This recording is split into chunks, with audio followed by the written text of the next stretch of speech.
হাইয়া আলাল ফালাহ আসসালাতু খায়রুম মিনান নাওম। যখন মসজিদের মধ্যে মুয়াজ্জিন নামাজের জন্য ডাকে, আল্লাহর হুকুম পালন করতে পারে না, আল্লাহর হুকুম পালন করার জন্য আসে না।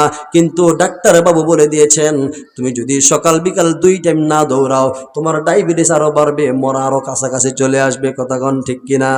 আল্লাহ যে বলেছেন, আল্লাহর হুকুমকে গুরুত্ব দেয় না, আল্লাহর হুকুমকে প্রাধান্য দেয় না। কিন্তু ওই যে ডাক্তার বলে দিয়েছে 2 টাইম হাঁটতে হবে সকাল বিকাল, ওইটাকে কিন্তু ঠিকই উনি মানতেছেন। কথা কোন ঠিক কিনা? আসেনি আপনাদের সমাজে? আমরা দেখি প্রতিনিয়ত, দেখি কখন ভাই বের হলেন, যদি জিজ্ঞাসা করি কখন বের হলেন, বলে হুজুর কি বলেন, অলরেডি আধা ঘন্টার উপরে হয়ে গেছে, আমরা ফজরের নামাজও পড়ি নাই। সে আধা ঘন্টা ধরে কি করতেছে, এরকম প্যান্টটা এই যে ট্রাউজার পরে এরকম ক্যাচ পরে দৌড়াচ্ছে। কেন দৌড়ান? হুজুর একটু যদি মিস করি তাহলে ডায়াবেটিস বেড়ে যায়। ডায়াবেটিস কি? কিন্তু ডায়াবেটিস দেওয়ার মালিক কে? কথা বলেন, ডায়াবেটিস দেওয়ার মালিক কে? ওই আল্লাহর হুকুম যদি আপনি পালন করেন, আপনার ডায়াবেটিস কমানোর ক্ষমতা আল্লাহর আছে না নাই? সে রোগ থেকে বাঁচার জন্য আমরা দেশ থেকে বিদেশ যাই, এক দেশ থেকে আরেক দেশে যাই, কিন্তু জাহান্নাম থেকে বাঁচার জন্য ঘর থেকে মসজিদে যাই না। কথা বলেন মুসলমান ঠিক কিনা? ওরে ভাই, এই দুনিয়ার জমিনটা থাকার জায়গা না, চাইলেও কেউ থাকতে পারবো না। এই দুনিয়ার জমিনটার মধ্যে এক সময় ছিলাম না, এখন আছি, আবার যে কোনো সময় চলে যাব, এটাই কিন্তু বাস্তব। মৌত কাসিন কুল্লু নাসিন সারেবু কবর বাইতিন কুল্লু নাসিন দাখিলু। কথা কোন ঠিক কিনা? চল মুসাফির বদগঠোরি হবে গা, আজ भी जाना कल भी जाना एक भी जाना होবেগা।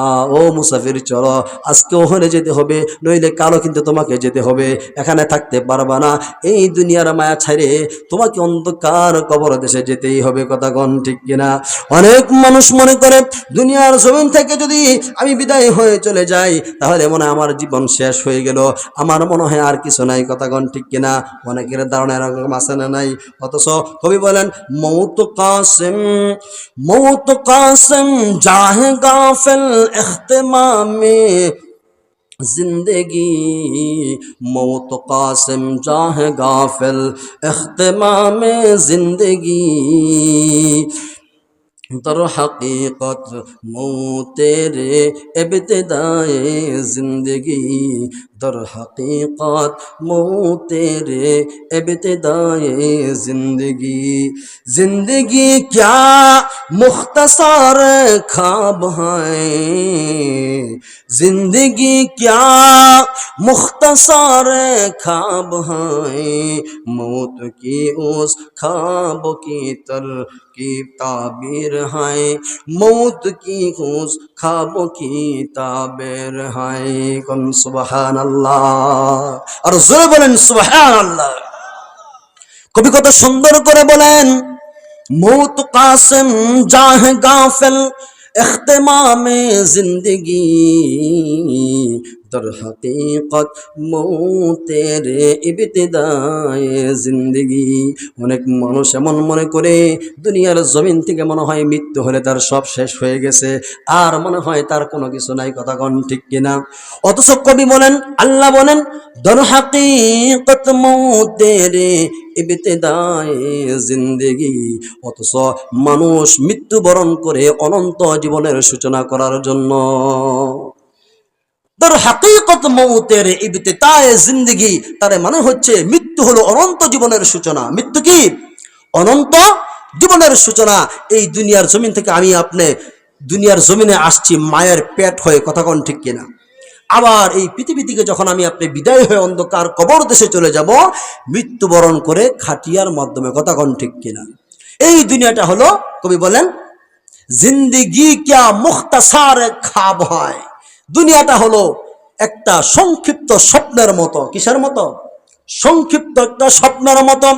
মানুষ যখন ঘুমায়, ঘুমের মধ্যে কত সুন্দর সুন্দর স্বপ্ন দেখে। যে আমি মানুষ যখন ঘুমায় একটা ভাঙা করে ঘরের মধ্যে স্বপ্ন দেখে সে 100 তলা বিল্ডিং এর মধ্যে শুয়ে আছে। কথা কোন ঠিক কিনা? স্বপ্ন দেখাটা তো স্বাভাবিক, কি বলেন ঠিক কিনা? কিন্তু যখন তার খাপ ভাঙে, মৌত কি উস কিয়া মৌত কিয়া উসকি উস খাপ তাবির হে, তার মানে হলো মৌতটা হলো ওই স্বপ্নের মধ্যে। যেই ব্যক্তি স্বপ্ন দেখতেছে, সুন্দর সুন্দর স্বপ্ন দেখতেছে, কিন্তু যদি কোনো মানুষ তাকে গিয়ে ডাক দেয়, এই ভাই ওঠো, সাথে সাথে কিন্তু তার স্বপ্ন ভেঙে যায়। কথা কোন ঠিক কিনা? আমাদের জীবনটা হলো এমন, দুনিয়ার জমিনের মধ্যে আসছি, একটু ঘুমানোর উপরে মানুষ যেমন সুন্দর সুন্দর স্বপ্ন দেখে, ওই স্বপ্নের মাধ্যমে আমি আপনি বিভোর হয়ে গেছি। 5 তলা বিল্ডিং করতে হবে, 10 তলা বিল্ডিং করতে হবে, বিরাট বড় ব্যবসা বাণিজ্য সাজাতে হবে, বড় একটা চাকরি করতে হবে। এই কি বলেন, যেতে হবে কি হবে না? একটু কথা বলবেন আমার সাথে, কেমন? আল্লাহ বলেন ওয়াত্তাকু ইয়াওমান, তোমরা ওই দিনকে ভয় করো। আমরা জন্য বললাম আল্লাহ কোন দিনকে ভয় করব? আল্লাহ বললেন তুরজাউনা ফিহি ইলাল্লাহ, যেদিন তোমাদের সবাইকে ফিরে আসতে হবে আমি রবের দিকে। একটা দিন এরকম আসবে তো, যেদিন আমরা সবাই মালিকের দরবারে ফিরে যাব। কথা বলেন, যাব কি না? আমরা যেন বললাম আল্লাহ ওই দিনকে ভয় করব, বুঝলাম, যেদিন আপনার কাছে ফিরে যাব। কিন্তু ফিরে গেলে কি হবে, কি বলেন, জানা দরকার আছে না নাই? ওই দিনকে যে আমি ভয় করব, যেদিন আল্লাহর দরবারে ফিরে যাব, কেন ভয় করব? আল্লাহ বলেন সুম্মা তুওয়াফা কুল্লু নাফসিম মা কাসাবাত ওয়া হুম লা ইউজলামুন। বান্দারে, ওই দিনটাকে তুমি এই জন্য ভয় করবা, কারণ সেদিন আমি আল্লাহ তোমার গোটা জীবনের কাম হিসাবে দাম দেব। 70 বছর 80 বছর যে একটা হায়াতের জীবন তোমাকে দিয়েছি, সেই জীবনের তুমি যা যা করেছো পৃথিবীর জমিনে, সেই কাজের বিনিময় দেব। হাদিসের মধ্যে আসছে আদ-দুনিয়া দারুল আমাল, পৃথিবীটা হলো, দুনিয়াটা হলো আমলের জায়গা। বলেন কিসের জায়গা? আমল মানে কাজ, কাজের জায়গা। ওয়াল আখিরাতু জাযা, আর আখেরাত হলো এই কাজের প্রতিদানের জায়গা। সুবহানাল্লাহ। আমি আপনি দুনিয়ায় যে কাজ করতেছি, ভালো মন্দ, নেক বদ, হালাল হারাম, জায়েজ না জায়েজ করতেছি না? এগুলো তো দুনিয়ায় করতেছি, কিন্তু যা করতেছি এগুলো তো সাথে সাথে আমি রেজাল্ট পাচ্ছি না। কি বলেন ঠিক কিনা? আল্লাহ বলেন ওই দিন আমি আল্লাহ তোমার দুনিয়ার কাম হিসেবে দাম দেব। ওহুম লা ইউজলামুন, কারো প্রতি কোনো জুলুম করা হবে না। কন্যা সুবহানাল্লাহ। দুনিয়ায় তো জুলুম করা হয়, আদালতে জুলুম হয় না, বেইনসাফি হয় না? কি বলেন, হয় কি হয় না? কিন্তু আল্লাহর দরবারে সেদিন কোনো জুলুম করা হবে না। মেরে ভাইও, এই দুনিয়ার জমিনে আল্লাহ রব্বুল আলামিন আপনাকে আমাকে অল্প কিছু হায়াতের জীবন দিয়েই পাঠিয়েছেন। কথা কোন ঠিক কিনা? আল্লাহ রব্বুল আলামিন এই পৃথিবীতে যখন আপনাকে আমাকে পাঠিয়েছেন, তখন আল্লাহর ইচ্ছায় আল্লাহ পাঠিয়েছেন। আমাদের ইচ্ছায় আল্লাহ তাআলা পৃথিবীর মধ্যে আমাদেরকে পাঠান নাই। কথা বলেন ঠিক কিনা? আমরা পৃথিবীতে এসেছি কার ইচ্ছায়? জবান খুলে সবাই বলেন কার ইচ্ছায়? আবার যেদিন এই সুন্দর পৃথিবী থেকে বিদায় নিয়ে নতুন দেশের যাত্রী হয়ে 3টা টুকরা সাদা কাফনের কাফন পরে আমাদেরকে যেদিন কবরের মধ্যে রাখা হবে, সেদিন এই পৃথিবী থেকে আমরা যাব কি আমাদের ইচ্ছায় না আমাদের রবের ইচ্ছায়? খুব ভালো করে বুঝে শুনে বলবেন, এসেছি কার ইচ্ছায়? রবের ইচ্ছায়। আবার এই দুনিয়ার জমিন থেকে যেদিন বিদায় হয়ে যাব, সেদিন যাব কার ইচ্ছায়? পৃথিবীতে আসার পরে প্রথম গোসলটা নিজে করতে পারছে কে কে? আসেন এখানে 2-1 জন? যে পৃথিবীতে আসার পরে আমাকে গোসল দেওয়া হয়েছিল না, নিজের গোসল কেউ কি করতে পেরেছিলাম? আবার যেদিন এই সুন্দর পৃথিবী থেকে বিদায় নিয়ে শেষ একটা গোসল আমাকে দেয়া হবে কাফন পরানোর আগে, দেয়া হবে কিনা? এই গোসলটা নিজে করতে পারবো কে কে? পারবো কি? পৃথিবীতে আসার পরে প্রথম কাপড়টা আরেকজন পরিয়ে দিয়েছে। কথা বলেন ঠিক কিনা? যেই কোনো কাপড়ই হোক, গেঞ্জি হোক, যাই হোক, আমাকে পরানো হয়েছে না পৃথিবীতে আসার পরে? আসার পরে প্রথম কাপড়টাও তো অন্যের হাতেই পরলাম, ঠিক কিনা? আবার যেদিন এই সুন্দর পৃথিবী থেকে আমার আপনার হায়াতের জীবন যেদিন শেষ হয়ে যাবে, 60 আর 70 আর 80 বছরের হায়াতের জীবন শেষ হওয়ার পরে শেষ বিদায় বেলা আমাকে আমার সম্বল হিসাবে 3টা কাফনের টুকরা ছাড়া কি কিছু দেয়া হবে? কথা বলেন সবাই। ওই 3টা কাফনের কাপড় সেটাও কি নিজে করতে পারবো? সেটাও তো আরেকজন পরিয়ে দিবে, ঠিক কিনা? এই মাইকম্যানটা কোথায় বা এটা একটু সোজা করেন না, এভাবে কষ্ট হচ্ছে, তেরা তেরা হচ্ছে। তাহলে পৃথিবীতে আসার পরে প্রথম কাপড়টাও নিজে পরতে পারলাম না, শেষেরটাও পারবো না। পৃথিবীতে আসার পরে প্রথম গোসলও দিল আরেকজন, শেষেরটাও দিল কি দিবে আরেকজন, কি বলেন ঠিক কিনা? তাহলে একটু কি ভাবা উচিত না আমাদের? একটু কি চিন্তা ভাবনা করা উচিত নয় যে এই পৃথিবীর মধ্যে আসলামও একজনের ইচ্ছায়, যেতেও হবে রবের ইচ্ছায়, আসছিও রবের ইচ্ছায়। প্রথম কাপড়টাও নিজে পরতে পারলাম না, শেষেরটাও পারবো না। প্রথম গোসলটাও দিয়েছে আরেকজন, শেষেরটাও কে জানি দেয়, বলতেও তো পারি না, কি বলেন ঠিক না? তাহলে এই ক্ষণস্থায়ী দুনিয়ার জমিনে আল্লাহ রব্বুল আলামিন আমাকে কি মাকসাদ নিয়ে পাঠিয়েছেন, কি উদ্দেশ্য নিয়ে পাঠিয়েছেন জানা দরকার আছে না নাই? উদ্দেশ্যহীনভাবে আল্লাহ তাআলা পাঠিয়েছেন নাকি উদ্দেশ্য আছে? আল্লাহ রব্বুল আলামিন এই পৃথিবীর জমিনে আপনাকে আমাকে উদ্দেশ্যহীনভাবে সৃষ্টি করেন নাই। আল্লাহ রব্বুল আলামিন এই কথাটা কোরআনে কারীমের মধ্যে এইভাবে ঘোষণা করে দিয়েছেন। আল্লাহ রব্বুল আলামিন বলেন, আফাহাসিবতুম আন্নামা খালাকনাকুম আবাসান ওয়া আন্নাকুম ইলাইনা লা তুরজাউন।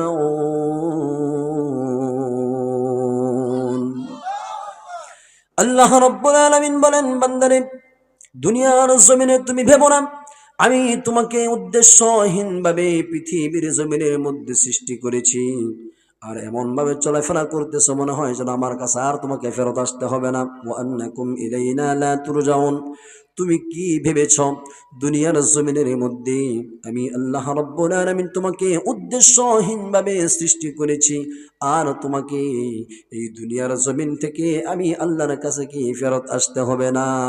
কি বলেন, যেতে হবে কি হবে না? অবশ্যই যেতে হবে।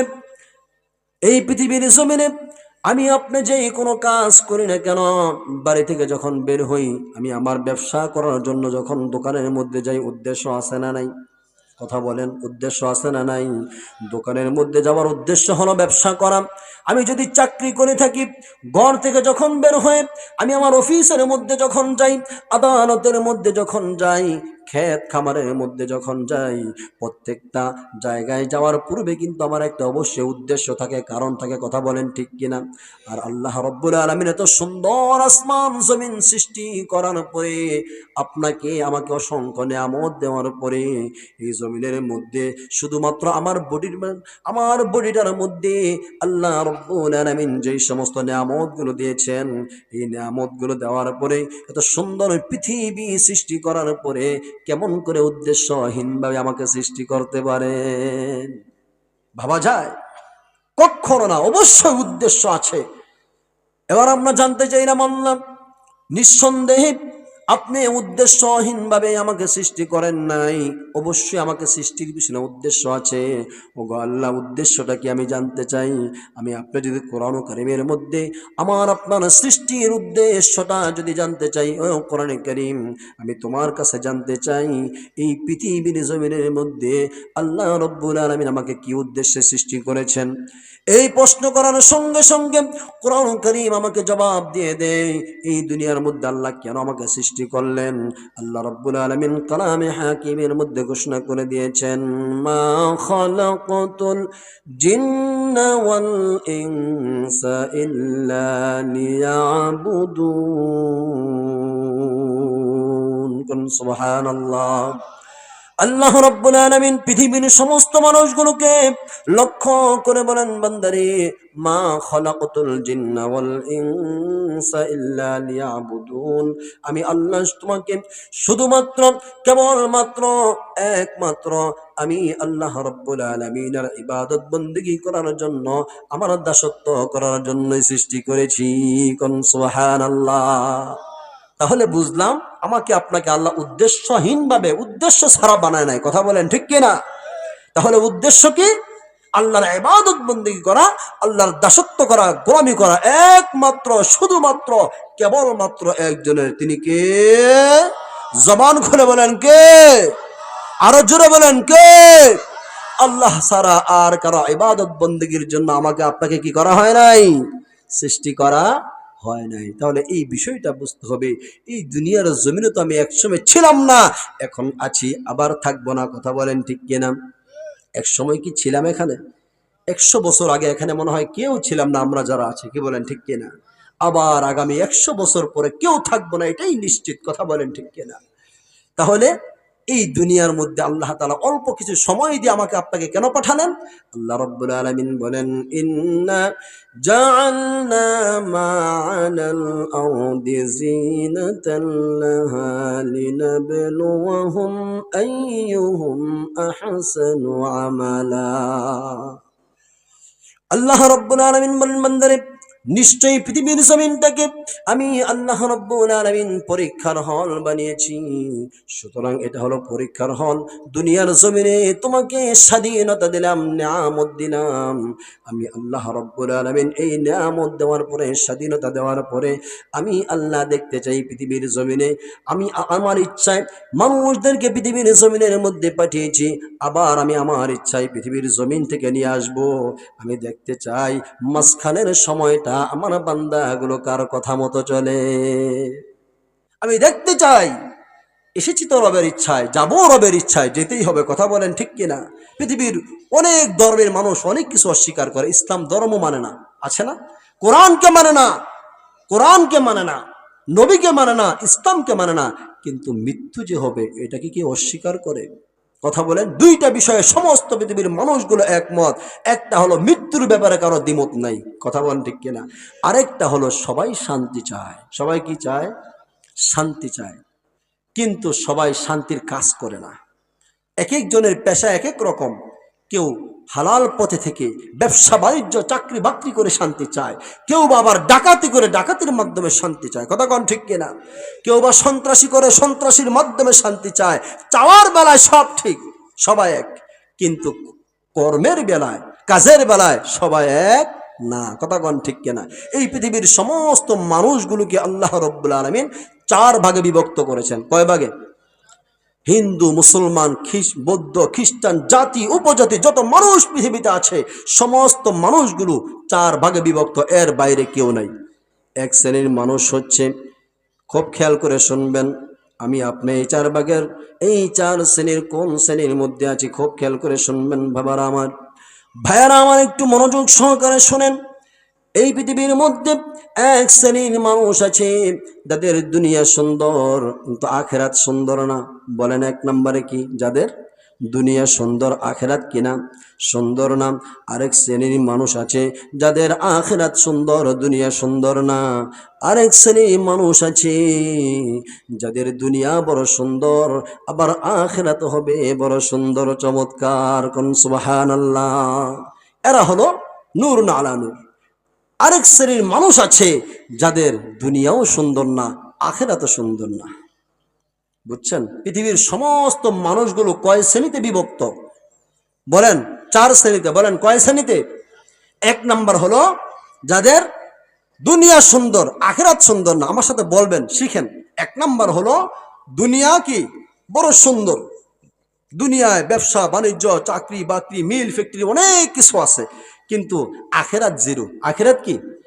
জিরো। আখেরাতে কিছু নাই। আখেরাতের কথা তারা চিন্তাও করে না, আখেরাতের জন্য সম্পদ অর্জন করে না। আছে না নাই? আরেক শ্রেণীর মানুষ আছে যাদের আখেরাত বড় সুন্দর, দুনিয়া বড় কোনো সুন্দর না। আখেরাতে ওনাদের অনেক বড় বিশাল বড় আখেরাত হবে, বেহেশত। কারো হবে 10 দুনিয়া বরাবর, কারো হবে 10,000 দুনিয়া বরাবর, কারো হবে 70,000 দুনিয়া বরাবর, আবার কারো জান্নাত হবে 70 লাখ দুনিয়া বরাবর, আবার কারো জান্নাত হবে 70 কোটি দুনিয়া বরাবর। কোন সুবহানাল্লাহ। সবার জান্নাত একরকম হবে না, হবে যার আমল বেশি তার জান্নাতের পরিধি হবে তত বেশি। কথা কোন ঠিক কিনা? তাহলে এক শ্রেণীর মানুষ আছে যাদের জান্নাত আখেরাত বড় চমৎকার হবে, সুন্দর হবে, কিন্তু দুনিয়া কিনা সুন্দর না। কারণ আখেরাতের কাজ করতে করতে দুনিয়ায় কোনো মতে খেয়ে পরে বেঁচে থাকে, এর বেশি কিছু ওনাদের দুনিয়ায় সম্পদ নাই। এরা জুহুদ, দুনিয়া বিমুখ। 3 নাম্বার হলো, তৃতীয় নাম্বার হলো এক শ্রেণীর মানুষ আছে যাদের দুনিয়া বড় সুন্দর কিন্তু তাদের আখিরাত আবার সুন্দর। তারা দুনিয়াও সুন্দর করেছে, আখিরাত সুন্দর করেছে। আমরা যখন আল্লাহর কাছে দোয়া করব, এইভাবে দোয়া করব, আল্লাহ আপনি আমার দুনিয়াও সুন্দর করে দেন, আখিরাত সুন্দর করে দেন আল্লাহ। কথা বলেন ঠিক কিনা? করবো তো ইনশাআল্লাহ। এরা হলো নূরুন আলা নূর, এই চার শ্রেণীর মধ্যে শ্রেষ্ঠ শ্রেণী এরা। আমরা দুনিয়াও আছি, আখিরাতও আছি। কথা কোন ঠিক কিনা? তাহলে চতুর্থ নাম্বার কারা? চতুর্থ নাম্বার হলো যাদের দুনিয়াও সুন্দর না, দুনিয়ায় অনেক কষ্ট করে, যেমন বিশেষ করে যারা অমুসলিম, গরিব। অমুসলিমদের মধ্যে যারা গরিব আছে না, দিন আনে দিন খায়, নুন আনতে পান্তা ফুরায়, আছে না নাই? এরকম যারা আছেন, বিশেষ করে ওনারা যদি ইসলাম গ্রহণ না করেন, হেদায়েত যদি কপালে না থাকে, দুনিয়াও গেল কষ্টের উপরে, আবার আখেরাতও কি কষ্টের উপরে। কথা কোন ঠিক কিনা? এরা হলো সবচেয়ে নিকৃষ্ট, মানে সবচেয়ে নিচু পর্যায়। তাহলে পৃথিবীর সমস্ত মানুষ কয় শ্রেণীতে বিভক্ত? কথা বলেন।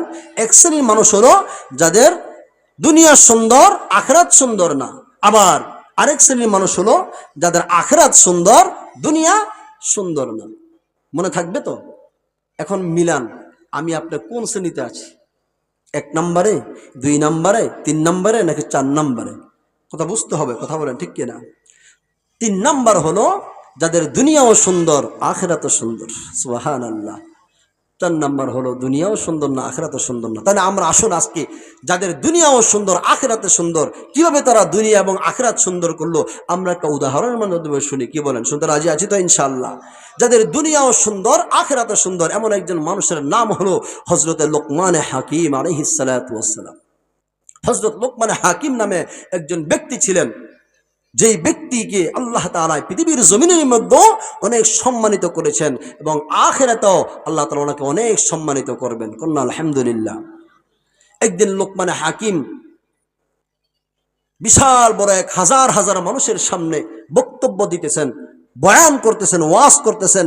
এমন সময় একজন ডাক দিয়ে বলতেছে, হুজুর আমার একটা কথা ছিল আপনার সাথে, কিন্তু কথাটা বলতেও পারতেছে না, আবার ভয়ও লাগতেছে, না বললে মনে মনেও শান্তি পাচ্ছে না।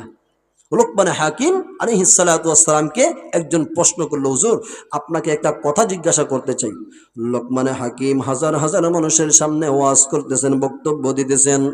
এমন সময় ওনাকে প্রশ্ন করলো, হুজুর আপনার কাছে একটা কথা জানতে চাই।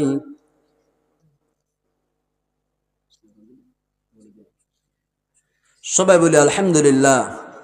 আজকে মাহফিলের প্রধান আলোচক, প্রধান বক্তা হযরত মাওলানা মাসুম বিল্লাহ ইলিয়াস সাহেব এসেছেন। সকলেই বলি আলহামদুলিল্লাহ।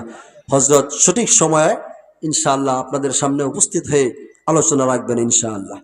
তো যাই হোক, বলতেছিলাম যাদের দুনিয়াও সুন্দর, আখিরাতও সুন্দর, এরা হলো নবী, এরা হলো রাসূল, এরা হলো সাহাবী, এরা হলো আল্লাহর প্রিয় বান্দা। কথা কোন ঠিক কিনা? এরকম একজন আল্লাহ তাআলার প্রিয় বান্দা ছিলেন হযরতে লোকমান হাকিম আলাইহিস সালাতু ওয়াস সালাম।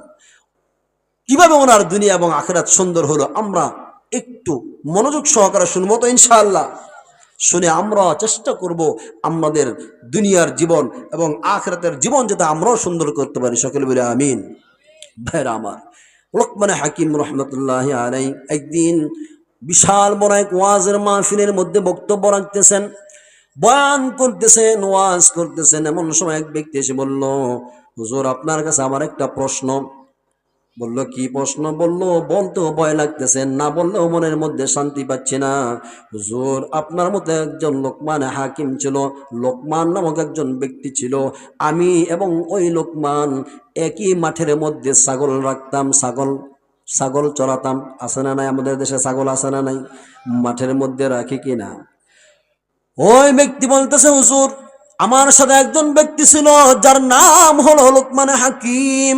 ওই ব্যক্তি আমার সাথে একই মাঠের মধ্যে বকরি চড়াইতাম, আমরা দুজনে একই মাঠের রাখাল ছিলাম। কিন্তু ওই লোকটা দেখতে আপনার মতো, এমনই খাটো, এমনই আপনার মতো কালো, ঠোঁটগুলো মোটা মোটা, পার মধ্যে এরকম ফাটা ফাটা আছে, কোয়ালিটি সুন্দর না। কিন্তু আপনি সেই লোকমান হাকিম, আমি এটা কেমন করে বলবো হুজুর? এটাই হলো আমার প্রশ্ন। তিনি প্রশ্ন করতেছেন, হুজুর আমার সাথে একই সাথে আমরা মাঠের মধ্যে ছাগল রাখতাম, ছাগল চড়াতাম। ওই ব্যক্তির নামও লোকমানে হাকিম ছিল, আপনার নামও লোকমানে হাকিম।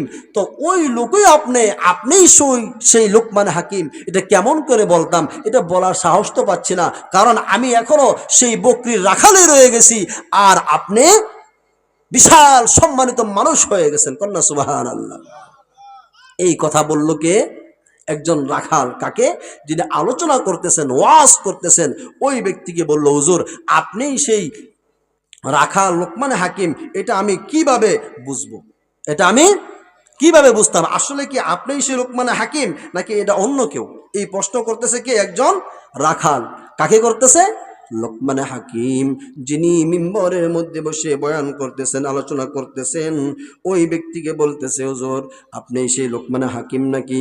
ওই লোকমানে হাকিম হাজার হাজার মানুষের সামনে ডাক দিয়ে বলল, হ্যাঁ তুমি ঠিকই ধরেছ, ঠিকই বলেছ। তোমার সাথে ওই মাঠের মধ্যে যেই লোকমানে হাকিম ছাগল চড়াতো, যেই রাখাল ছিল, ওই ব্যক্তি হলাম আমি লোকমানে হাকিম। কোন সুবহানাল্লাহ। এবার ওই রাখাল বলতেছে, হুজুর যদি আপনি সেই লোকমানে হাকিম হয়ে থাকেন তাহলে আমার জানার বড় ইচ্ছা। আমি আগেও আপনার সাথে বকরি চড়াতাম এই মাঠের মধ্যে, আজকেও আমি ওই মাঠের মধ্যে বকরি চড়াই। আমি আজও সেই বকরির রাখাল রয়ে গেলাম, আর আপনি কেমন করে এত সম্মানিত হলেন? হুজুর আমি আপনার কাছে এর ব্যাখ্যা জানতে চাই। কোন সুবহানাল্লাহ। আর জোরে বলেন সুবহানাল্লাহ। আপনারা কি জানতে চান? আপনারাও কি জানতে চান? মানুষ, যেই কথা বলতেছিলাম, মানুষ কয় প্রকার? এক প্রকার মানুষ হলো যাদের দুনিয়া সুন্দর আখেরাত সুন্দর না, আরেক প্রকার মানুষ হলো যাদের আখেরাত বড় সুন্দর দুনিয়া সুন্দর না। আরেক প্রকার মানুষ হলো যাদের দুনিয়াও বড় সুন্দর আবার আখেরাতও কি চমৎকার। এর মধ্যে একটা মানুষ হলো লোকমানে হাকিম, যার কথা আমি আপনাদেরকে বলতেছি। লোকমানে হাকিম বলল, ও ভাই তুমি যদি চাও আমার মতো সম্মানিত হতে, তুমি যদি চাও আমার মতো সম্মান আর ইজ্জতের মালিক হতে, এই দুনিয়ার জমিনে তোমাকেও কিছু কাজ করতে হবে সম্মানিত হওয়ার জন্য। তুমিও যদি এই কাজগুলো করো, এই আমলগুলো যদি তুমিও করো, তাহলে তুমিও আমার মতো দুনিয়া এবং আখিরাতে সম্মানিত হয়ে যাইবা। কোন সুবহানাল্লাহ। ওই ব্যক্তি বলল, হুজুর তাহলে আমাকেও বলে দেন, আমিও দুনিয়ার মধ্যে আপনার মতো সম্মানিত হতে চাই। আর যারা দুনিয়ার মধ্যে এমন সম্মানিত মানুষ হয়, নিশ্চয়ই আল্লাহ রাব্বুল আলামিন তাদেরকে আখিরাতের মধ্যে সম্মানিত করবেন। কোন সুবহানাল্লাহ। এবার লোকমানে হাকিম বলল, ও ভাই তুমিও যদি আমার মতো সম্মানিত হতে চাও, এক নম্বরে তোমাকে যেই কাজ করতে হবে, টোটালি কাজ করতে হবে 9টা। বলেন কয়টা? 9টা কাজ তোমাকে করতে হবে। এর মধ্যে এক নাম্বার হলো, যেই কাজের মাধ্যমে আল্লাহ রাব্বুল আলামিন তোমাকে সম্মানিত করবেন, ইজ্জত দান করবেন দুনিয়ার মধ্যে। এর মধ্যে এক নাম্বার হলো, দুনিয়ার মধ্যে থাকা অবস্থায় চোখের হেফাজত করতে হবে। চোখ দিয়ে যা মনে চায় তা দেখা যাবে না। আল্লাহ রাব্বুল আলামিন যেই সমস্ত বিষয়গুলোকে নিষিদ্ধ করেছেন, দেখা হারাম করেছেন, ওই বিষয়গুলো দেখা যাবে না। কার কথা? আল্লাহ রাব্বুল আলামিন এই কথাটা সূরাতুন নূরের মধ্যে এভাবে ঘোষণা করে দিয়েছেন। আল্লাহ রাব্বুল আলামিন পৃথিবীর সমস্ত মুমিন মানুষদেরকে লক্ষ্য করে বলেন, কুল লিল মুমিনিনা ইয়াগুদ্দু মিন আবসারিহিম ওয়া ইয়াহফাযু ফুরুজাহুম। কুন সুবহানাল্লাহ। আল্লাহ রাব্বুল আলামিন বলেন, কুল লিল মুমিনিনা ইয়াগুদ্দু মিন আবসারিহিম। এক নাম্বার হলো, হে পৃথিবীর মানুষেরা, হে পৃথিবীর সকল মুমিনেরা, তোমরা তোমাদের চক্ষুকে হারাম থেকে নিম্নগামী করো। হারাম জিনিসকে কি করা যাবে না? দেখা যাবে না। এই চোখ দিয়ে আল্লাহ যেটাকে নিষিদ্ধ করেছেন, হারাম করেছেন, এটা আমি দেখতে পারবো? কথা বলেন, নিষেধ করেছেন কে? যদি এটার বিস্তারিত বলতে চাই 1 ঘন্টার প্রয়োজন, রাখলাম এটা সংক্ষেপে বললাম। এক নাম্বার হলো, যদি দুনিয়া এবং আখিরাতে আল্লাহর কাছে সম্মানিত হতে চাই, মর্যাদা পূর্ণ হতে চাই, 1 নম্বরে যেই বিষয়টা ছাড়তে হবে সেটা কি? কথা বলেন। চোখের হেফাজত করতে হবে, হারাম জিনিস দেখা যাবে না। বলেন কিসের হেফাজত করতে হবে? সবাই বলেন, জোরে বলেন, একসাথে বলেন। চোখের হেফাজত করতে হবে। মন চাহে যেটা মন চাইলো হারাম জিনিস আমি দেখতে পারবো না, কথাগণ ঠিক কিনা? লুকমান হাকিম বললেন, ওরা খাল ভাই, যদি তুমি আমার মতো সম্মানিত হতে চাও দুনিয়া এবং আখিরাতের মধ্যে, এক নম্বরে তোমাকে চোখের গুনাহ ছাড়তে হবে, হারাম জিনিস দেখা থেকে তোমাকে বিরত থাকতে হবে, কথাগণ ঠিক কিনা? দুই নম্বর হলো, তুমি যদি আমার মতো এই দুনিয়া এবং আখিরাতে আল্লাহর কাছে সম্মানিত হতে চাও, প্রিয় বান্দা যদি হতে চাও, দুই নম্বরে তোমাকে যে কাজটি করতে হবে সেটা হলো জবানের হেফাজত করা। বলেন কি করা? খুব খেয়াল করবেন, আজকে চায়ের স্টুলের মধ্যে আমি আপনি যখন বসি, একসাথে বসলে এলাকার মধ্যে কার কি হলো না হলো সব আড্ডা চলে, কথাগণ ঠিক কিনা? চায়ের স্টুলের মধ্যে বসার পরে গিবত শেখায়ত, কার বদনাম, ওই এলাকার মধ্যে কি হয়েছে, কার বউ কি করলো, কার মেয়ে কি করলো, কার ছেলে কি করলো, আছে না নাই, কথাগণ? আজকে আমাদের মধ্যে চায়ের স্টলগুলো যেন গিবতের আখড়ায় পরিণত হয়ে গেছে, কথাগণ ঠিক কিনা? আজকে যখন আমরা একসাথে 2-4-5 জন বসি, বসার পরে একজনের বদনাম আরেকজন বলা আরম্ভ করে দেই, কথাগণ ঠিক কিনা? অথচ হাদিসের মধ্যে আসছে, আল গীবাতু আশাদ্দু মিনাজ জিনা, গীবত করা, একজনের দোষ চর্চা করা, আরেকজনের গীবত বলা, এটা জিনা করার চাইতে আরো মারাত্মক অন্যায়। বলেন কি অন্যায়? জিনা করার চাইতে আরো মারাত্মক অন্যায়। শুধু তা না, আরেক রিওয়ায়াতের মধ্যে আসছে, আমি যদি আমার এক ভাইয়ের গীবত করি, আমি যদি আমার এক ভাইয়ের সমালোচনা করি, আমার যে ইবাদত বন্দেগীগুলো আছে, আমার নেক আমলগুলো ওই ভাইয়ের আমল নামায় চলে যাবে। আর যার গীবত করলাম তার আমল নামার মধ্যে যত বদ আছে, যত গুনাহ আছে, সমস্ত গুনাহগুলো আমার আমল নামার মধ্যে জমা হয়ে যাবে। নাউজুবিল্লাহ, আর জোরে কোন নাউজুবিল্লাহ। তাহলে আরেকজনের গীবত বললাম, আমি আমার নেক তাকে দিয়ে দিলাম, আর তার গুনাহগুলো আমি আমার কাঁধে নিয়ে আসলাম। কথা বলেন ঠিক কিনা? তাহলে কি এই কাজ করা যাবে? এটা কি কোনো বুদ্ধিমানের কাজ হতে পারে? এত কষ্ট করে ফজরের সময় নামাজ পড়ি, তাহাজ্জুদ পড়ি, যাই কিছু জিকির আজকার, হ্যাঁ, রমজান মাসের রোজা, তারাবি, যাই কিছু করলাম, তার গীবত বলে আমার ইবাদত বন্দেগীগুলো তাকে দিয়ে দিলাম। কি বলেন? আর তার গুনাহগুলো আমি নিয়ে আসতাম। এটা কি কোনো বুদ্ধিমানের কাজ হতে পারে? কথা বলেন, আজকে থেকে গীবত করব না ছাড়বো? কথা বলেন। লুকমান হাকিম বললেন, ওরে ভাই, 2 নম্বরে তোমাকে যেই কাজগুলো করতে হবে সেটা হলো, অন্যের গীবত করা যাবে না, জবানের বড় হেফাজত করতে হবে। এই জবান দিয়ে আল্লাহর জিকির করতে হবে, কথাগণ ঠিক কিনা? আরেক হাদিসের মধ্যে আল্লাহর রাসূল সাল্লাল্লাহু আলাইহি ওয়াসাল্লাম হাদিসের মধ্যে বলেন, যেই ব্যক্তি 2টা জিনিসের জিম্মাদার হবে, আমি রাসূল তার জান্নাতে যাওয়ার জিম্মাদার হয়ে যাব। কোন সুবহানাল্লাহ। আল্লাহর হাবিব সাল্লাল্লাহু আলাইহি ওয়াসাল্লাম হাদিস শরীফের মধ্যে ঘোষণা করেন, যেই ব্যক্তি 2টা জিনিসের ওয়াদা আমার কাছে দিতে পারবে, জিম্মাদার হতে পারবে, মাইয়াজমাল্লি মা বাইনা লিহিয়াইহি ওয়া মা বাইনা রিজলাইহি আযমানা লাহুল জান্নাহ। কোন সুবহানাল্লাহ। আল্লাহর হাবিব সাল্লাল্লাহু আলাইহি ওয়াসাল্লাম বলেন, মাইয়াজমাল্লি মা বাইনা লিহিয়াইহি ওয়া মা বাইনা রিজলাইহি আযমানা লাহুল জান্নাহ। যেই ব্যক্তি তার 2 ঠোঁটের মধ্যখানের যে জায়গাটা আছে, মানে জবানের হেফাজত করবে আর লজ্জাস্থানের হেফাজত করবে, আমি রাসূল তার জান্নাতে যাওয়ার জিম্মাদার হয়ে গেলাম। কোন সুবহানাল্লাহ, আর জোরে কোন সুবহানাল্লাহ। 1 নম্বরে হলো জবানের হেফাজত, 2 নম্বর হলো লজ্জাস্থানের হেফাজত। তাহলে কয় নম্বর গেল? 2 নম্বর। 3 নম্বরে লজ্জাস্থান। ওই লোকমান হাকিম বললেন, 1 নম্বরে চোখের হেফাজত, 2 নম্বরে জবানের হেফাজত, 3 নম্বরে তোমাকে যে কাজটি করতে হবে এটি হলো লজ্জাস্থানের হেফাজত করতে হবে। সুবহানাল্লাহ।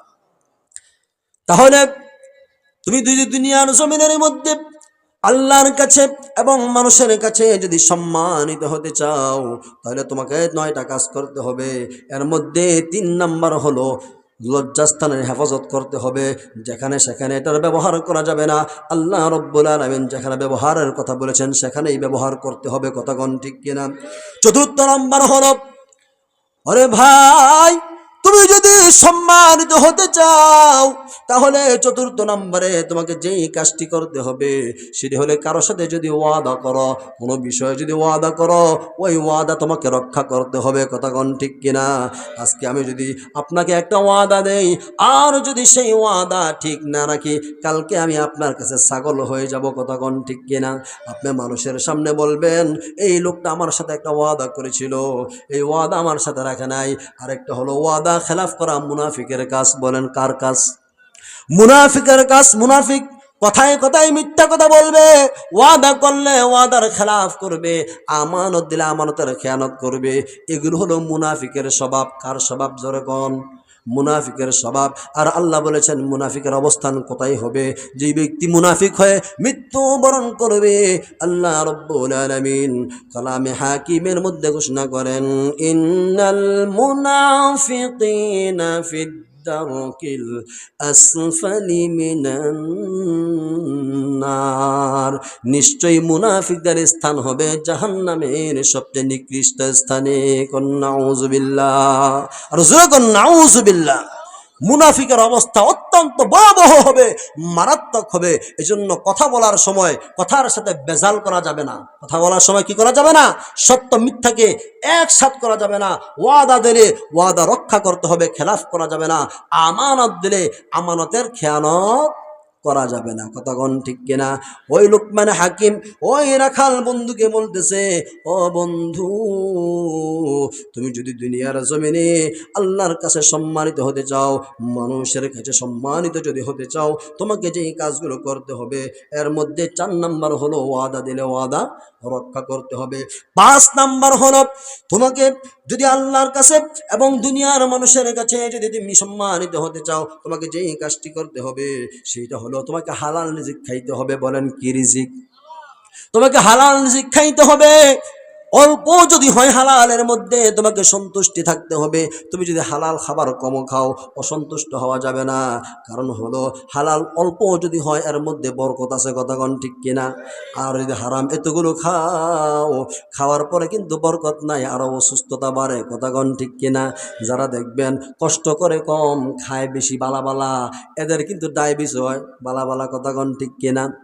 দেখবেন একটা লোক সকালবেলা ঘর থেকে মাটি কাটার জন্য যখন বের হয়ে যায়, দিন মজুর, দেখবেন সে শুটকির ভর্তা পান্তা ভাত কয়েক প্লেট খেতে পারে। কথা কোন ঠিক কিনা?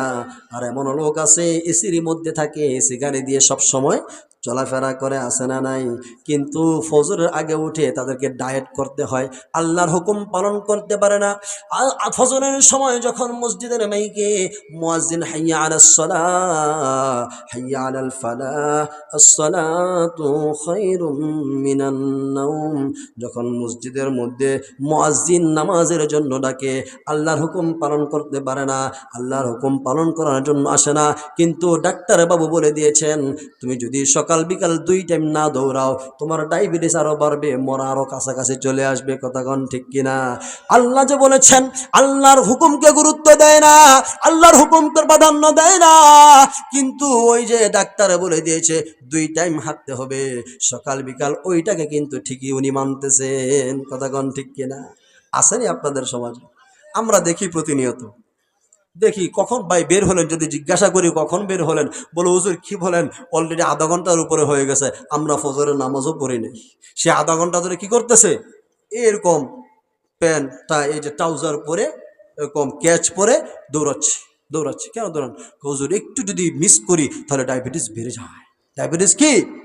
কিন্তু ডায়াবেটিস দেওয়ার মালিক কে? কথা বলেন, ডায়াবেটিস দেওয়ার মালিক কে? ওই আল্লাহর হুকুম যদি আপনি পালন করেন, আপনার ডায়াবেটিস কমানোর ক্ষমতা আল্লাহর আছে না নাই? সে রোগ থেকে বাঁচার জন্য আমরা দেশ থেকে বিদেশ যাই, এক দেশ থেকে আরেক দেশে যাই, কিন্তু জাহান্নাম থেকে বাঁচার জন্য ঘর থেকে মসজিদে যাই না। কথা বলেন মুসলমান ঠিক কিনা? ওরে ভাই, এই দুনিয়ার জমিনটা থাকার জায়গা না, চাইলেও কেউ থাকতে পারবো না। এই দুনিয়ার জমিনটার মধ্যে এক সময় ছিলাম না, এখন আছি, আবার যে কোনো সময় চলে যাবো, এটাই কিন্তু বাস্তব। মৌত কাসিন কুল্লু নাসিন সারেবু কবর বাইতিন কুল্লু নাসিন দাখিলু। কথা কন ঠিক কিনা? চল মুসাফির বদগঠোরি होबेगा आज भी जाना कल भी जाना एक भी जाना होबेगा। ও মুসাফির চলো, আজকে ওখানে যেতে হবে, নইলে কালও কিন্তু তোমাকে যেতে হবে, এখানে থাকতে পারবা না। এই দুনিয়ার মায়া ছাড়ে তোমাকে অন্ধকার কবর দেশে যেতেই হবে। কথা কন ঠিক কিনা? অনেক মানুষ মনে করে দুনিয়ার জমিন থেকে যদি আমি বিদায় হয়ে চলে যাই তাহলে মনে হয় আমার জীবন শেষ হয়ে গেল, আমার মনে হয় আর কিছু নাই। কথা কন ঠিক কিনা? অনেকের ধারণা এরকম আছে না নাই? অথচ কবি বলেন মৌত কাসিম জাহে গাফিল ইখতিমামে जिंदगी। मौत कासिम जाह गाफिल इख्तिमाम जिंदगी। दर हकीकत तेरे इब्तिदाए जिंदगी। दर हकीकत तेरे इब्तिदाए जिंदगी।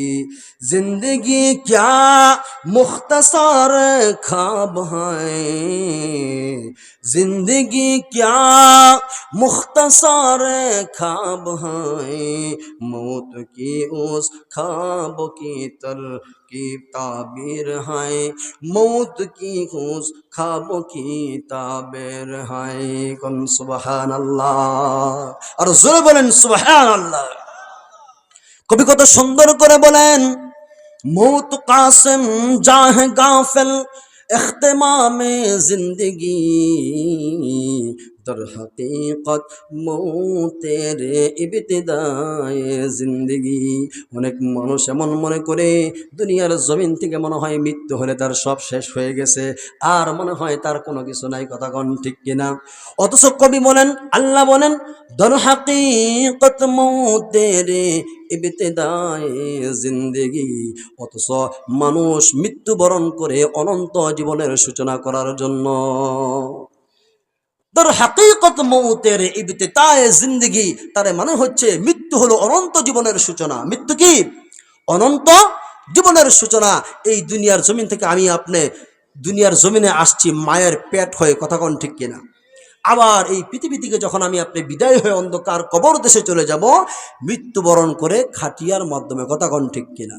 এই দুনিয়াটা হলো, কবি বলেন জিন্দেগি क्या মুখতাসার খ্বাব হয়। দুনিয়াটা হলো একটা সংক্ষিপ্ত স্বপ্নের মতো। কিসের মতো? সংক্ষিপ্ত একটা স্বপ্নের মতো। মানুষ যখন ঘুমায় ঘুমের মধ্যে কত সুন্দর সুন্দর স্বপ্ন দেখে, যে আমি মানুষ যখন ঘুমায় একটা ভাঙা করে ঘরের মধ্যে স্বপ্ন দেখে সে 100 তলা বিল্ডিং এর মধ্যে শুয়ে আছে। কথা কন ঠিক কিনা? স্বপ্ন দেখাটা তো স্বাভাবিক, কি বলেন ঠিক কিনা? কিন্তু যখন তার খাপ ভাঙে মৌত কি উস কিয়া মৌত কিয়া উসকি উস খাপ তাবির হে, তার মানে হলো মৌতটা হলো ওই স্বপ্নের মধ্যে যেই ব্যক্তি স্বপ্ন দেখতেছে সুন্দর সুন্দর স্বপ্ন দেখতেছে, কিন্তু যদি কোনো মানুষ তাকে গিয়ে ডাক দেয় এই ভাই ওঠো, সাথে সাথে কিন্তু তার স্বপ্ন ভেঙে যায়। কথা কোন ঠিক কিনা?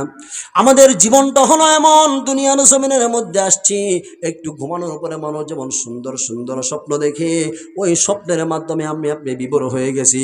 5 তলা বিল্ডিং করতে হবে, 10 তলা বিল্ডিং করতে হবে, বিরাট বড় ব্যবসা বাণিজ্য সাজাতে হবে, বড় একটা চাকরি করতে হবে, এই করতে হবে সেই করতে হবে, আমাকে বিসিএস ক্যাডার হতে হবে, আমাকে এই হতে হবে, এমুক লোকের সাথে আত্মীয় করতে হবে। কথা কোন ঠিক কিনা? আমাদের দিমাগের মধ্যে এগুলো আছে না নাই? অথচ যেদিন মালাকুল মউত আজরাইল আলাইহিস সালাতু ওয়াস সালাম আপনার আমার সামনে যেদিন চলে আসবেন, আল্লাহ রাব্বুল আলামিন কালামে হাকিমের মধ্যে ঘোষণা দিয়েছেন, ইযা জাআ আজালুহুম লা ইস্তাখিরুনা সাআতান ওয়া লা ইস্তাকদিমুন। আল্লাহ রাব্বুল আলামিন বলেন, বান্দারে এই দুনিয়ার জমিনে আমি আল্লাহ রাব্বুল আলামিন তোমাকে নির্দিষ্ট একটা হায়াতের জীবন দিয়ে পাঠিয়েছি। এই হায়াতের জীবন যখন তোমার শেষ হয়ে যাবে, 1 সেকেন্ড আগেও হবে না, 1 সেকেন্ড পরে হবে না, সাথে সাথে তোমাকে কিন্তু মালাকুল মউত গ্রাস করে ফেলবে। কথা কোন ঠিক কিনা? জোরে বলেন ঠিক কিনা? আজরাইল নিজেই বলতেছে, নূরেরই তৈরি আমি, আজরাইল আমার নাম, মানুষের জান কব্জ করা এই তো আমার কাম। কথা কোন ঠিক কিনা? আজরাইল আলাইহিস সালাম কি মাটি কাটে নাকি? ব্যবসা করে, কারো জমিনে হাল চাষ দেয়? কথা বলেন, চাকরি ব্যবসা কি কিছু আছে নাকি? এটাই তার কাম। খুব মনোযোগ সহকারে শুনেন আজরাইল কি বলে। আজরাইল বলে, নূরেরই তৈরি আমি, আজরাইল আমার নাম, মানুষের জান কবজ করা এই তো আমার কাম। ভাই নিয়া বোন কাদাই, বোন নিয়া ভাই, আমার বিষাক্ত সবল হতে রক্ষা কারো নাই।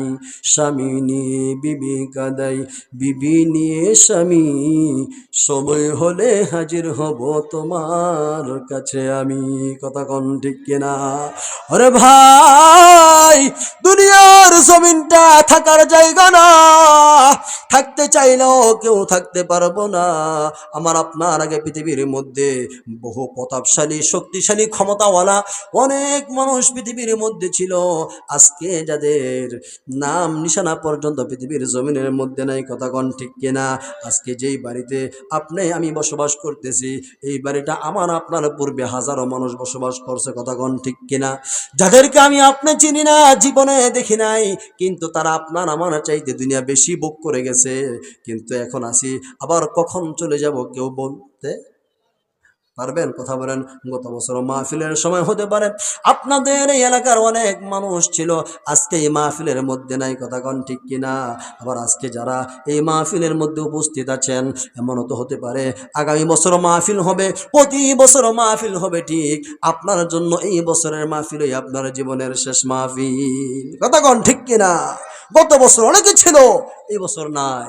আবার এই বছর আমরা অনেকেই আছি, হয়তো বা আগামীতে থাকবো না। তাহলে এই জীবনের কি কোনো গ্যারান্টি আছে? কথা বলেন। তাহলে এই জীবনটাকে সাজাতে হবে কি হবে না? আল্লামা ইকবাল রহমতুল্লাহি আলাইহি পৃথিবীর মানুষের দিকে লক্ষ্য করে সুন্দর একটা কবিতা বলে গিয়েছেন।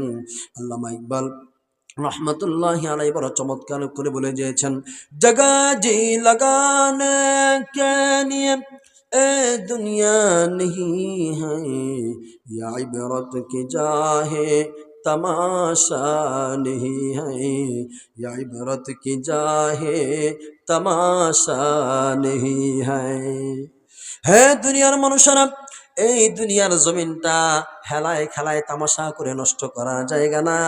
এই দুনিয়াটা হলো এমন একটা জায়গা, দেখো এবং শিক্ষা গ্রহণ করো। দেখো, একই সাথে গতকালকে তুমি যেমন তোমার বন্ধু ছিলা, আজকে তোমার বন্ধু তোমার পাশে নাই। দেখো না, একই সাথে স্বামী এবং স্ত্রী একই বিছানার মধ্যে, একই বেডের মধ্যে, একই রাতের বেলা দুইজন ঘুমাইলো, কিন্তু এমন অনেক ইতিহাস আছে, সকালবেলা স্ত্রী ওঠে, স্বামী আর ওঠে না। কথা কোন ঠিক কিনা? আছে না নাই? আবার এমন অনেক মানুষ আছে, স্ত্রী সজাগ হয়ে যায়, কিন্তু স্বামীকে ডাক দেওয়ার পরে দেখে বডিটা একদম ঠান্ডা শক্ত হয়ে আছে না নাই? কথা বলেন। আমি কি মিথ্যা বলছি? বানোয়াট কিছু বলছি? আছে না নাই? একই সাথে চললাম, একই সাথে ঘুমালাম, আমি উঠলাম, আমার স্ত্রী উঠলো না, অথবা স্ত্রী উঠলো, আমি কি আর উঠলাম না। ঘুমের মধ্যে আমার যদি হায়াত শেষ হয়, আজরাইল কি আমাকে সকাল পর্যন্ত সময় দিবে? কথা বলেন। কিন্তু আজকে মুসলমান মৃত্যুর কথাকে স্মরণ করতে চায় না। অথচ হাদিসের মধ্যে আল্লাহর রাসূল সাল্লাল্লাহু আলাইহি ওয়াসাল্লাম বলেছেন, তোমরা ওই জিনিসকে বেশি করে স্মরণ করো যেই জিনিস দুনিয়ার সমস্ত স্বাদকে ভুলিয়ে দেয়। সাহাবায়ে কেরাম বলল, ইয়া রাসূলুল্লাহি, ইয়া হাবিবাল্লাহি, ওগো আল্লাহর নবী, এটা কোন জিনিস যেই জিনিস দুনিয়ার সমস্ত স্বাদকে ভুলিয়ে দেয়, যেই জিনিস দুনিয়ার সমস্ত স্বাদকে নষ্ট করে দেয়? আল্লাহ রাসূল বলেন, আকসিরু যিকরা হাদি মিন লাযাতিল মাউত, তোমরা অধিক পরিমাণে মৃত্যুকে স্মরণ করো। কারণ হচ্ছে পৃথিবীর মধ্যে গুনাহ থেকে বেঁচে থাকার জন্য একমাত্র শুধুমাত্র কেবলমাত্র একটা মেডিসিন আছে, তার নাম হলো মৃত্যুর কথা স্মরণ করা। আপনি যদি দৈনিক 20 থেকে 30 বার মৃত্যুর কথা স্মরণ করেন, তাহলে আপনার মাধ্যমে গুনাহে কবিরা হবে না, আপনার মাধ্যমে গুনাহ হবে না। আপনি মানুষকে ঠকাইতে পারবেন না, পণ্যে ভেজাল দিতে পারবেন না, ওজনে কম দিতে পারবেন না, আরেকজনের লাইল কেটে সমান করতে পারবেন না। কারণ হলো আপনার মনের মধ্যে যদি মৃত্যুর ভয় থাকে, আল্লাহর সামনে দাঁড়িয়ে যদি গোটা জীবনের হিসাব দেওয়ার কথাটা যদি আপনার মাথার মধ্যে থাকে, একটা অন্যায় কাজ করার সাথে সাথে আপনার মনে আসবে, হায় রে, আজকে তো আমি দুনিয়ার মধ্যে আছি, হয়তোবা কালকে থাকবো না, কিন্তু এই যে আমি মানুষকে ঠকাচ্ছি, আমি যে মানুষের সাথে অন্যায় করতেছি, এর জন্য কিন্তু আল্লাহর কাছে আমাকে জবাব দিতে হবে। কথা কোন ঠিক কিনা? শুধু জবাব দিতে হবে তা না, আল্লাহ রাব্বুল আলামিন কোরআনে কারীমের মধ্যে ঘোষণা করে দিয়েছেন, ফামান ইয়ামাল মিসকালা যাররাতিন খায়রান ইয়ারা ওয়া মান ইয়ামাল মিসকালা যাররাতিন শাররান ইয়ারা। বান্দারে, বড় গুনাহ তো দূরে থাক, বড় বড় গুনাহ তো থাক, গুনাহে কবিরা তো থাক, তুমি যদি জাররা থেকে জাররা পরিমাণ একটা ভালো কাজ করো, আমি আল্লাহ হাসরের ময়দানে তোমার এই ভালো কাজটা তোমাকে বুঝাই দিব। কোন সুবহানাল্লাহ। আর বান্দা, যদি তুমি দুনিয়ার জমিনের মধ্যে জাররা পরিমাণ কোনো বদ আমল করো, গুনাহের কাজ যদি তুমি করো, আমি আল্লাহ তোমাকে জাররা পরিমাণ গুনাহের বিষয়টাও বুঝাই দিব। জাররা কাকে বলে জানেননি? একটা বালু কণাকে যদি 70টা ভাগ করা হয়, খালি চোখে দেখা যায় না, ওই জাররাটা দেখার জন্য একটা অণুবীক্ষণ যন্ত্র লাগে। বলেন কি যন্ত্র? অণুবীক্ষণ যন্ত্র লাগে। ওই জাররা পরিমাণ ভালো কাজ এবং মন্দ কাজের হিসাব যদি আল্লাহ আমাকে বুঝায় দেয়, তাহলে দুনিয়ার জমিনের মধ্যে আসার পরে কত কিছু করছি, কথা কোন ঠিক কিনা, কত অন্যায় করেছি, হয়তো আমি আপনি ভুলে গেছি, কিন্তু আল্লাহ কিন্তু ভুলেন নাই। কথা কোন ঠিক কিনা? আল্লাহ রাব্বুল আলামিন আমার আপনার সাথে দুইজন ফেরেশতা দিয়েছেন, কিরামান কাতিবিনা ইয়ালামুনা মা তাফআলুন। আমি আপনি যদিও ভুলে যাই, এই দুই কাদের দুই ফেরেশতা আছে না নাই? কথা কোন। আল্লাহ বলেন, বান্দারে, তোমাকে সৃষ্টির শুরু থেকে নিয়ে আমি আল্লাহ রাব্বুল আলামিন তোমার সাথে দুইজন ফেরেশতা দিয়ে দিলাম। এই ফেরেশতাগুলোর কাজ হলো, তুমি যদি ভালো কাজ করো এটাও তারা লিখবে, আর যদি মন্দ কাজ করো ওইটাও তারা লিখবে। এটাই তাদের কাজ, এটাই তাদের দায়িত্ব। কথা কোন ঠিক কিনা? শুধু তা না, আল্লাহ রাব্বুল আলামিন কালামে হাকিমের আরেক আয়াতের মধ্যে ঘোষণা করেন, মা ইয়ালফিজু মিন কাওলিন ইল্লা লাদাইহি রাকিবুন আতীদ। কোন সুবহানাল্লাহ। আল্লাহ রাব্বুল আলামিন বলেন, মা ইয়ালফিজু মিন কাওলিন ইল্লা লাদাইহি রাকিবুন আতীদ। আল্লাহ রাব্বুল আলামিন বলেন, পৃথিবীর জমিনের মধ্যে যাওয়ার পরে মানুষ এমন কোনো কাজ করে না, এমন কোনো কথা বলে না, যেই কথাটা, যেই কাজটা আল্লাহ রাব্বুল আলামিন ফেরেশতাদের মাধ্যমে রেকর্ড করে না রাখে। রেকর্ড করে না রাখে এমন কোনো কাজ আমি আপনি করতেছি না যেটা আল্লাহ রেকর্ড করতেছে না। আহা, কিয়ামতের ময়দানে আল্লাহ বলবেন, তুমি এই কাজটা করছো, আপনি যদি না করেন, অস্বীকার যদি করেন, আমি যদি অস্বীকার করি, করতেও তো পারি, কথাগণ ঠিক কিনা, সাথে সাথে আল্লাহ রাব্বুল আলামিন ওই দিন ওই তারিখ দিয়ে একটা টিপ দিবেন, সাথে সাথে দেখা যাবে ভিডিও ক্লিপসের মাধ্যমে আমি ওই অন্যায়টা দুনিয়ার জমিনের মধ্যে করতেছি। তখন আর পার পাওয়া যাবে? দুইজন ফেরেশতা দিয়েছেন আনলিমিটেড একটা মেমোরি কার্ড দিয়েছেন, যেই মেমোরি কার্ড আপনার আমার হায়াতের জীবন শেষ হয়ে যাবে, মেমোরি কার্ড ফুল হবে না। কন্যা সুবহানাল্লাহ। তাহলে পার পাওয়া যাবে অন্যায় করে? কথা বলেন। তাহলে দুনিয়ার জমিনের মধ্যে আল্লাহ কেন পাঠালেন একটু বুঝতে হবে। আমি মাঝে মধ্যে উদাহরণ এইভাবে দিয়ে থাকি। মনে করেন এই দুনিয়ার হায়াতের জীবনটা ইমাম গাজ্জালী রাহমাতুল্লাহি আলাইহি এক কিতাবের মধ্যে এমনভাবে দিয়েছেন, মনে করো এই দুনিয়ার জমিনটা কেমন, একটু খেয়াল করে শুনেন বাবারা। একটা উদাহরণ দিয়েছেন, চমৎকার একটা উদাহরণ। ইমাম গাজ্জালী রাহমাতুল্লাহি আলাইহি বলেন, এক বাদশার একজন খাদেম ছিল। কি ছিল? একজন খাদেম ছিল, একজন কর্মচারী ছিল। বাদশা বললেন, হে কর্মচারী, এদিকে আসো। ওই যে দেখো, আমার সুন্দর একটা বাগান দেখা যায়, ওই বাগানের মধ্যে বিভিন্ন রকমের ফল মূলের গাছ আছে, প্রত্যেকটা গাছের মধ্যে দেখবা সুন্দর সুন্দর ফল আছে। তোমাকে আমি বলতেছি, এখান থেকে একটা টুকরি নিয়ে যাও, এই টুকরির মধ্যে ওই নিয়া, এই টুকরিটা তোমার হাতের মধ্যে নিয়া ওই বাগানের মধ্যে প্রবেশ করবা। বাগানের মধ্যে প্রবেশ করার পরে ওইখান থেকে দেখবা সুন্দর সুন্দর সুন্দর যত ফলমূল আছে সমস্ত ফলমূলগুলো এই টুকরির মধ্যে ভরে নিয়ে আসবা, আমি তোমাকে পুরস্কৃত করব। কে বললেন? বাদশা বললেন। কাকে বললেন? ওই কর্মচারীকে বললেন, যাও এই বাগানের মধ্যে যাও, সুন্দর সুন্দর ফলমূল দেখতে পাইবা, ওই ফলমূলগুলো নিয়ে আসো। যদি তুমি এই টুকরিটা ভরে ফলমূলগুলো নিয়ে আসতে পারো, আমি আল্লাহ, আমি বাদশা হয়ে তোমাকে বলতেছি, তোমাকে বিশাল বড় একটা পুরস্কারে পুরস্কৃত করব। ওই কর্মচারী ওই টুকরিটা হাতের মধ্যে নিয়ে, ওই বলটা ওই টুকরিটা হাতের মধ্যে নিয়ে যখন বাগানের মধ্যে প্রবেশ করলো, প্রবেশ করার পরে দেখলো অনেক সুন্দর সুন্দর ফলমূল দেখা যায়। ওই কর্মচারী মনে মনে ভাবতেছে বিশাল বড় একটা বাগান, একটু সামনে গিয়ে নেই। আবার একটু সামনে যাওয়ার পরে ওইখানেও দেখলো পাকা পাকা আম, পাকা পাকা জাম, পাকা পাকা জামরুল, পাকা পাকা বেল সহ অসংখ্য ফলমূল, সুন্দর সুন্দর ফলমূলগুলো গাছের মধ্যে ঝুলে আছে। সে টুকরির মধ্যে পড়তেছে না, সে ভাবতেছে আর একটু সামনে যাই, আর একটু সামনে গিয়ে বলবো, আর একটু সামনে গিয়ে বলবো। এরকম করতে করতে ওই ব্যক্তিটা, ওই কর্মচারীটা এক সময় দেখা গেল বাগান থেকে বের হয়ে গেছে, ওই টুকরির মধ্যে তেমন একটা ফলমূল নিতে পারে নাই। ওই বাদশা শর্ত দিয়েছিলেন, কর্মচারী শোনো, তোমাকে যে আমি এই বাগানের মধ্যে পাঠাচ্ছি, তুমি যদি ফলমূল আনতে পারো তোমাকে পুরস্কৃত করব। আর মনে রাখো, একবার যদি বাগান থেকে বের হয়ে যাও তাহলে দ্বিতীয়বার কিন্তু আর বাগানের মধ্যে ঢোকার কোনো সুযোগ তোমার নাই। শর্ত হলো কি, একবার এই বাগানের মধ্যে ঢুকতে পারবা, যদি বাগানের মধ্যে ঢুকে ফলমূল নিয়ে আসতে না পারো, আনলে তো তোমাকে পুরস্কৃত করব, কিন্তু যদি না আনতে পারো তাহলে কিন্তু দ্বিতীয়বার আর ঢোকার কি নাই, কথা বলেন কি নাই, সুযোগ নাই। ওই ব্যক্তিটি একটা সময় দেখা গেল কয়েকটা মাত্র ফলমূল ছেঁড়ার পরে ওই ব্যক্তি কখন যে বাগান থেকে বের হয়ে গেছে টেরও পাই নাই। তখন ওই বাদশা বলতেছে, এদিকে আসো, আমার সামনে আসো, দেখি তোমার টুকরিটা কি কি ফলমূল নিয়ে আসছো, তোমার বলটা দেখি, তোমার খাসিটা দেখি। এই কথা বলার পরে ওই কর্মচারী বাদশার সামনে যখন ওনার টুকরিটা পেশ করলেন, পেশ করার পরে বাদশা বলতেছে, ঘটনা কি, বাগানে ফল আছে, হাতের মধ্যে টুকরি আছে, আনলে পুরস্কার আছে, এটাও তোমাকে বলে দেওয়া হয়েছে, কথা কোন ঠিক কিনা? তাহলে সব কিছু থাকার পরেও তোমার টুকরি কেন খালি? তোমাকে কি আমি পুরস্কারের কথা বলি নাই? আমার কি বাগান নাই? বাগানে কি গাছ নাই? গাছের মধ্যে কি ফল নাই?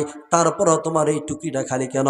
এবার কর্মচারী বলতেছে, বাদশা মহাপনা, আমি যখন বাগানের মধ্যে ঢুকলাম, ঢুকার পরে অনেকগুলো ফলমূল আমি দেখতে পেলাম, আমারও মন চেয়েছিল ফলগুলো নেই, কেন যেন আমাকে মনটা বলতেছে আরেকটু সামনে গিয়ে নেই, আরেকটু দেখি, আরেকটু দেখি দেখি করতে করতে মাত্র কয়েকটা ফলমূল ছিঁড়ার পরে কখন যে বাগান থেকে বের হয়ে গেলাম টেরো পাই নাই। ও দুনিয়ার মুসলমান ইমানদার, আল্লাহর গোলাম, একটু খেয়াল করে শুনেন। আল্লাহ রাব্বুল আলামিন ওই ইমাম গাজ্জালী রহমতুল্লাহ আলাইহি উদাহরণটা হলো এরকম, ওই বাদশাটা হলো আল্লাহ, কর্মচারীটা হলো আমি আর আপনি, আর ওই সুন্দর সুন্দর ফলমূলগুলো হলো নামাজ, রোজা, হজ, যাকাত। আর বাগান থেকে বের হওয়ার মানে হলো এই দুনিয়ার হায়াত থেকে আমার আপনার মৃত্যু হয়ে যাওয়া। আল্লাহ বলতেছে, ইমাম গাজ্জালী বুঝাতে চাইলেন, আল্লাহ আপনাকে আমাকে একটা হায়াতের জীবন দিয়েছেন, হায়াতের জীবন দিয়ে বলেছেন, যাও দুনিয়ার মধ্যে তোমাকে আমি একটা স্বাধীনতার জীবন দিয়ে দিলাম, এখানে তুমি চাইলে নামাজ পড়তে পারবা, রোজা রাখতে পারবা, সেই সুযোগ সামর্থ্য তোমাকে দিয়েছি, হারাম থেকে বেঁচে থাকতে পারবা, কথা কোন ঠিক কিনা? ওই হারাম থেকে বেঁচে থাকলে নেক হবে কি হবে না? নামাজ পড়লে নেক হবে কি হবে না? রোজা রাখলে নেক হবে কি হবে না? আল্লাহর হুকুম পালন করা, রাসূল করিম সাল্লাল্লাহু আলাইহি ওয়াসাল্লামের তরিকায় জীবন যাপন করার নাম হলো সুন্দর সুন্দর ফলমূল। এই দুনিয়াটা হলো বাগান, আর ওই কর্মচারী হলাম আমি আর আপনি, আর ওই বাদশা হলেন স্বয়ং রব্বুল আলামিন, আর পুরস্কার হলো জান্নাত। সুবহানাল্লাহ। আজকে আমরা মুসলমান দুনিয়ার মধ্যে সব জানি, নামাজের কথা জানি, রোজার কথা জানি, নামাজ না পড়লে গুনাহ হয় কে জানি না, কথা কোন সমাজের মধ্যে পাওয়া যাবে এরকম লোক যে নামাজ পড়লে না পড়লে গুনাহ হয় এটা জানে না? কি বলেন? জানার লোকের অভাব নয়, মানার বড় অভাব, কথা বলেন ঠিক কিনা? আজকে আমাদের মানার বড় অভাব, আমরা জানি কিন্তু মানি না। এজন্য কবি আফসোস করে বলেন, মুসলিম মোরা ঘুমিয়ে পড়েছি, বিবেকে জ্বলছে তালা, রক্ত মোদের শীতল হয়েছে, পাপে অন্তর কালা। সামনেতে মোরা এগিয়েছি যত, পিছনে পড়েছি তত, সংখ্যাতেই শুধু বেড়ে চলেছি গরু ছাগলের মতো। ইমান ইমান কররে মানুষ, ইমানকে এতই সোজা, মুসলমান হয়ে কেউ কি কোনোদিন বহে শয়তানের বোঝা। কথা কোন ঠিক কিনা? মুসলিম মোরা ঘুমিয়ে পড়েছি, বিবেকে জ্বলছে তালা। আজকে আপনার আমার নামে মুসলমান, মুসলমানিত্ব বলে গিয়েছি। আজকে আমার রক্তগুলো ঠান্ডা হয়ে গেছে, ইমানটা বড় কাঁচা হয়ে গেছে। আজকে দেখবেন একটা সময় মসজিদগুলো বড় কাঁচা ছিল, ইমানটা বড় পাকা ছিল। আজকে মসজিদগুলো পাকা হয়েছে, লাল রিং টাইস হয়েছে, সুন্দর হয়েছে, জারবাতি হয়েছে। কথা কোন ঠিক কিনা? কিন্তু আমাদের ইমানগুলো কাঁচা হয়ে গেছে। সামনেতে মোরা এগিয়েছি যত, পিছনে পড়েছি তত। তার মানে হলো আমরা আজকে জাগতিক দিক দিয়ে ইন্টারনেট, ফেসবুক, ইউটিউব দিয়ে অনেক সামনে গিয়েছি, কিন্তু ইমান এবং আমলের দিক দিয়ে অনেক পিছনে পড়ে গেছি। কথা কোন ঠিক কিনা? কথা বলেন ঠিক কিনা? এই ইমান, এই আমল নিয়ে যদি আল্লাহর সামনে আমাকে দাঁড়াতে হয়, পারবো তো হিসাব দিতে? একটু ভেবে দেখা দরকার আছে না নাই? আজকে আপনারা 2 দিন ব্যাপী মাহফিলের আয়োজন করেছেন, আপনাদেরকে মোবারকবাদ, আপনাদের শুকরিয়া। অনেক মানুষকে দিনই কথাবার্তা শোনার সুযোগ করে দিয়েছেন, কিন্তু আজকের মাহফিলের সকল আয়োজক কি আজকের এশার নামাজটাও পড়েছেন কিনা, এটাও জানার প্রশ্ন আছে। কথা কোন ঠিক কিনা? তাহলে এই দুনিয়া থাকার জায়গা না, চাইলেও থাকতে পারবো না। যাওয়ার আগে আল্লাহর হুকুম, রাসূল করিম সাল্লাল্লাহু তাআলা আলাইহি ওয়াসাল্লামের তরিকা অনুযায়ী জীবন যাপন করার সিদ্ধান্ত নিব তো ইনশাআল্লাহ। যদি নিতে পারেন, এই দুনিয়াও সুন্দর, আখিরাতও সুন্দর। কথা কোন ঠিক কিনা? আর যদি আল্লাহর হুকুম, রাসূল করিম সাল্লাল্লাহু আলাইহি সাল্লামের তরিকা থেকে আমরা পা পিছলে পড়ে যাই, মনে রাখতে হবে ভাইয়েরা আমার, আমি আপনি এক অনিশ্চিত জীবনের দিকে ধেয়ে যাচ্ছি, যেখানে যেই জীবনের শুরু আছে আর শেষ নাই, আর এই দুনিয়ার জীবন তো শুরুও আছে শেষও আছে। কথা কোন ঠিক কিনা? তো যাই হোক, এতক্ষণ পর্যন্ত আমি আপনাদের সামনে, আপনাদের খেদমতে যেই সমস্ত কথাগুলো বললাম, সর্বপ্রথম আল্লাহ রাব্বুল আলামিন আমাকে এবং আমরা যারা শুনেছি সবাইকে আমল করার তৌফিক দান করেন। সকলে বলে আমিন। ওয়া আখিরু দাওয়ানা আলহামদুলিল্লাহি রাব্বিল আলামিন। আমার পরিচয় দেয়া হয়েছে, আমি নারায়ণগঞ্জ জেলার শানে সাহাবা জাতীয় খতিব ফাউন্ডেশনের সভাপতি। আমাদের কাজ হলো মজলুমদের পাশে দাঁড়ানো। বলেন কার পাশে দাঁড়ানো? অন্যায়ের বিরুদ্ধে কথা বলা। হাদিসের মধ্যে আল্লাহ রাসূল বলেন, মান রাআ মিনকুম মুনকারান ফালইয়ুগাইয়িরহু বিয়াদিহি ফাবিলিসানিহি ফাইল্লাম ইস্তাতি' ফাবিকলবিহি ওয়া যালিকা আযআফুল ঈমান। তোমার সামনে যখন কোনো অন্যায় কাজ হয়, যখন তোমার সামনে কোনো অন্যায় কাজ হয়, সেটা যদি তোমার শক্তি সামর্থ্য থাকে, হাতের দ্বারা বাধা দাও, প্রতিহত করো। যদি সেই সামর্থ্য তোমার না থাকে, জবানের দ্বারা প্রতিহত করো। আর সেই সামর্থ্য যদি তোমার না থাকে, কমপক্ষে অন্তরের দ্বারা ঘৃণা করো। কথা কোন ঠিক কিনা? বাংলাদেশের মধ্যে অনেক সংগঠন আছে, কিন্তু ইমাম খতিবদের জন্য কথা বলবে, পাশে দাঁড়াবে, ওনাদের জন্য কাজ করবে, এরকম সংগঠন খুবই কম। কথা বলেন ঠিক কিনা? শানে সাহাবা জাতীয় খতিব ফাউন্ডেশন একমাত্র সংগঠন, যে সংগঠন গভর্নমেন্ট অথরিটি নিয়ে সারা বাংলাদেশের টেকনাফ থেকে তেতুলিয়া, রূপসা থেকে পাথুরিয়া কাজ করতেছে। শুধু বাংলাদেশে নয়, আমাদের সংগঠনের বাংলাদেশের বাহিরে প্রায় 13টা রাষ্ট্রে আমাদের কার্যক্রম সচলভাবে প্রক্রিয়াধীন আছে, চলমান আছে। কোন আলহামদুলিল্লাহ। আমরা শানে সাহাবা জাতীয় খতিব ফাউন্ডেশন ইমাম, খতিব, খাদেম, মুয়াজ্জিন সহ মুসল্লিয়ানে কেরামদেরকে আইনি সেবা, মেডিকেল সেবা এগুলো আমরা প্রদান করে থাকি। যেখানেই কেউ কোনো আলেম যদি নির্যাতিত হয়, নির্যাতনের শিকার হয়, হেনস্থার শিকার হয়, অপমান অপদস্থ হয়, ইনশাআল্লাহ শানে সাহাবা জাতীয় খতিব ফাউন্ডেশন সেখানে উপস্থিত হয়ে তাদেরকে আলেমদেরকে তার আইনি সেবা, মেডিকেল সেবা, এরকমভাবে 6টা বিষয় তাদেরকে সেবা দিয়ে থাকে। বলেন না আলহামদুলিল্লাহ? কি বলেন? আলেমদের পাশে আমরা থাকতে চাই কি চাই না? আপনাদের মসজিদের সম্মানিত ইমাম সাহেব, উনি নারায়ণগঞ্জ জেলার সেক্রেটারি হিসেবে আছেন। বলেন না আলহামদুলিল্লাহ? শুধু আপনাদের ইমাম নয়, একজন ইমাম, মসজিদের ইমাম ছিলেন, আবার মদিনা নামক রাষ্ট্রের প্রেসিডেন্ট ছিলেন। কোন আলহামদুলিল্লাহ? তিনি হলেন কে? আমাদের বিশ্বনবী জনাবে মুহাম্মদ আরবি সাল্লাল্লাহু আলাইহি ওয়াসাল্লাম। একদিকে ছিলেন মদিনার মসজিদে নববীর ইমাম, আরেকদিকে ছিলেন মদিনা নামক রাষ্ট্রের প্রেসিডেন্ট।